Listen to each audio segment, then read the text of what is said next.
A ju ka ndodhur që shega juaj mbushet me lule të kuqe të bukura, por pas disa ditësh toka është e mbuluar me to dhe nuk mbetet asnjë frut? Shumë prej jush më kanë shkruar me këtë problem. Sot do t'ju tregoj sekretin për t'i kthyer ato lule në shega gjigante dhe të rënda. Është një truk i thjesht, por që pak njerëz e njohin. Shikoni këtë. Këto janë lule shege në tokë. Të bukura, të kuqe, të plota. Secila prej tyre ishte një shegë e mundshme. Dhe të gjitha janë këtu, në tokë, jo në pemë. Kjo nuk është fatkeqësi. Është sinjal.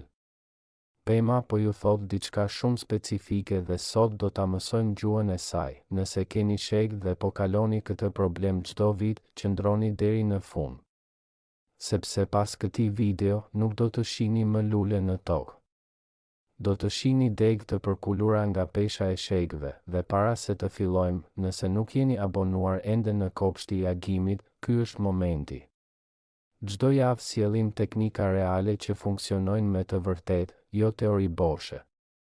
Para se të hyjmë te problemet dhe zgjidhjet, dua t'ju tregoj diçka për shegën që shumica e kopshtarëve nuk e dinë dhe që shpjegon pse kjo pemë meriton vëmendje të veçantë. Shega, Punica granatum, është një nga kulturat me historinë më të gjatë të njeriut. Dokumentet tregojnë se kultivohet prej mbi 5000 vjetësh. U gjen në varret e faraonëve egjiptian. Ishte simbol i pjellorisë dhe bollukut në kultura të panumërta. Grekët e lashtë e konsideronin frut i shenjtë, por historia nuk është arsyeja pse shega meriton vendin kryesor në kopshtin tuaj. Arsyeja është çfarë prodhon. Shegët organike në treg kushtojnë shumë copa secila. Një pemë e vendosur mirë prodhon midis 50 dhe 100 shegë për stin. Kjo janë shegë të freskëta, organike, të pjekura plotësisht në pemë, me shije që nuk ka asnjë lidhje me ato të blera, por çfarë i bën shegët vërtet të veçanta është vlera ushqyese. Shegët janë ndër frutat me nivelin më të lartë të antioksidantëve të njohur. Studimet tregojnë se kanë 3 herë më shumë antioksidantë se vera e kuqe dhe çaji i jeshil. Polyfenolat, antocianina, acidi elagik, të gjitha këto komponime bëjnë shegën një nga superfrutat e vërteta, jo si ato të shumta që tregtohen me atë emër pa e merituar, dhe arilët, ato kokra të vogla rubini brenda shegës, janë vetëm pjesa e parë. Lëngu i shegës është antiinflamator i fuqishëm. Lëvorja ka veti antimikrobike. Edhe gjethet kanë përdorime tradicionale mjekësore. Kjo pemë nuk ju kërkon shumë. Por kur i jepni atë çfarë ka nevojë, ju kthen me bollë. Para se të flasim për problemin e luleve, duhet të dini se jo të gjitha shegët janë njësoj. Zgjedhja e varietetit të gabuar mund të jetë shkaku i problemeve tuaja. Varietetet e hershme lulëzojnë dhe piqen herët, zakonisht shtatorit. Janë ideal për zona ku vjeshta është e shkurtër ose ku ngricat vijnë herët. Prodhoni shegë të mesme, të ëmbla dhe me lëkurë të hollë. Varietetet e mesme janë ato që gjenden më shpesh në kopshtet shqiptare. Lulëzojnë në maj qershor dhe piqen tetorit. Prodhojnë shegë të mëdha me shije të balancuar midis të ëmblit dhe aciditetit. Varietetet e vonuara lulëzojnë të fundit dhe piqen nëntorit. Janë ideal për klima të buta ku vjeshta është e gjatë. Prodhojnë shegët më të mëdha dhe me lëkurë shumë të trashë që ruhen shumë gjatë. Diçka tjetër e rëndësishme, shegët komerciale seleksionohen për madhësi dhe pamje. Shegët tradicionale seleksionohen për shije. Nëse gjeni varietet tradicional shqiptar ose mesdhetar të vjetër, mbilleni. Shija është krejtësisht ndryshe nga varietetet moderne. Nëse nuk e dini cilin varietet keni, vëzhgoni kur lulëzon dhe kur piqet dhe kjo do t'ju jap informacion të mjaftueshëm për ta menaxhuar siç duhet. Tani le të flasim saktësisht pse bien lulet. Sepse nëse nuk e dini shkakun, do të aplikoni zgjidhjen e gabuar. Shega është pemë inteligjente. Kur lulëzon, investon energji të madhe. Por nëse kushtet nuk janë të duhura për të mbajtur frutin, vendos të hedh lulet dhe të kursej energjinë. është mekanizëm mbijetese, jo sëmundje. Shkaku i parë dhe më i zakonshëm është mungesa e lëndëve ushqyese specifike. Shumica e kopshtarëve mendojnë se plehosja e shegës do të thotë shtimi i azotit. Gabim i rëndë. Azoti gjatë lulëzimit bën saktësisht të kundërtën e asaj që duam. Nxit rritjen vegetative dhe tërheq energjinë larg formimit të frutit. Ajo çfarë shega ka nevojë gjatë lulëzimit është kalium dhe fosfor. Kaliumi forcon lidhjen midis lules dhe degës. Fosfori mbështet formimin e frutit nga brenda. Shkaku i dytë është ujtura e parregull. Shega toleron thatësinë si pemë e vendosur, por gjatë lulëzimit dhe formimit të frutit ka nevojë për lagështi të qëndrueshme. Jo shumë, jo pak. Nëse toka thahet edhe 2 ose 3 ditë gjatë kësaj periudhe, pema aktivizon mekanizmin e mbijetesës dhe hedh lulet. Po ashtu, jo rregullësia, nga thatësia në ujitje të tepërt, çan frutat e formuar sepse lëkura nuk ka kohë të zgjerohet gradualisht. Shkaku i tretë është mungesa e polenizimit. Shega ka lule hermafrodite teorikisht mund të polenizojë vetveten. Por polenizimi i kryqëzuar me ndihmën e bletëve jep rezultate shumë më të mira. Nëse kopshti juaj ka pak bleta, nëse keni aplikuar pesticide gjatë lulëzimit ose moti ishte i ftohtë dhe i lagur gjatë lulëzimit, polenizimi mund të ketë qenë i pamjaftueshëm. Diçka tjetër që pak njerëz e dinë, shega ka 2 lloje lulesh. Lulet e plota me formë kambane dhe pistill të zhvilluar janë ato që formojnë frull. Lulet e thjeshta cilindrike bien gjithmonë pa formuar frull. Kjo është normale. Problemi lind kur lulet e plota gjithashtu bien, si dalloni. Lulet e plota kanë formë të rumbullakët në bazë si mini sheg e vogël e gjelbër. Lulet e thjeshta janë të holla dhe cilindrike deri në bazë. Nëse po mësoni diçka të re sot, abonohuni tani dhe shtypni zilen. Çdo javë sjellim përmbajtje si kjo, informacion real që ndryshon mënyrën si kultivoni. Hapi i parë, ushqyerja e saktë, siç shpjeguam, shega gjatë lulëzimit ka nevojë për kalium dhe fosfor, jo azot. Metoda ime e preferuar është tretësira e hirit dhe lëvoshkave të bananes. E kemi parë në videot e mëparshme dhe funksionon po aq mirë për shegën. Merrni një kovë 5 litra me ujë të qëndruar ose ujë shiu. Shtoni 2 gota hidruri dhe lëvoshkat e 2 ose 3 bananeve të prera copa të vogla. Lini të zhytura 48 orë duke trazuar her pas here. Filtroni dhe aplikoni rreth bazës së pemës, jo mbi gjethe, një herë në javë gjatë gjithë periudhës së lulëzimit. Hiri i drurit është i pasur me kalium.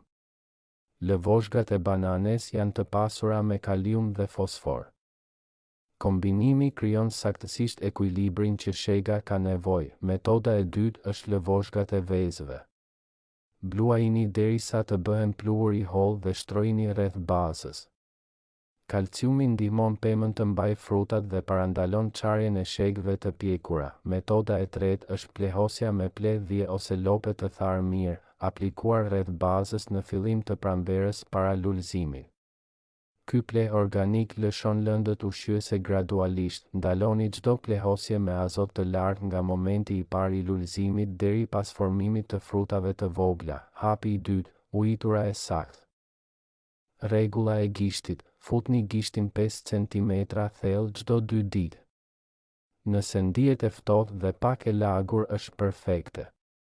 Nëse ndihet e thatë ujisni menjëherë. Nëse ndihet e lagur dhe me ujë mos ujisni, gjatë lulëzimit ujisni thellë dhe rrallë. Jo pak çdo ditë, por mirë dhe të hapëzuar. Kjo inkurajon rrënjët të thellësohen. Ujisni gjithmonë në mëngjes kur pas dite e vonë ose natën. Uji i mëngjesit lejon tokën të thahet pak para natës duke reduktuar rrezikun e sëmundjeve kërpudhore. Mbulimi organik rreth bazës, kashte, gjethe të thata ose copla druri mban lagështinë midis ujitjeve. Për të parandaluar çarjen e shegëve, rregullësia e ujitjes është çelësi.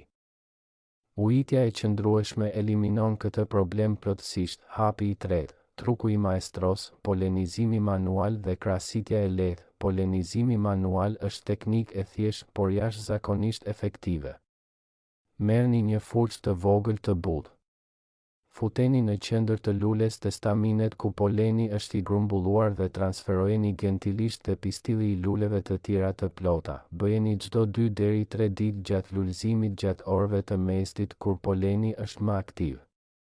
Ndryshimi në numrin e luleve që formohen në frut do të jetë i dukshëm, nëse keni 2 ose më shumë shegë. Polenizimi i kryqëzuar midis tyre jep rezultate shumë më të mira. Për të tërhequr bletët natyrshëm mbillni tagjet ose lavandë pranë shegës.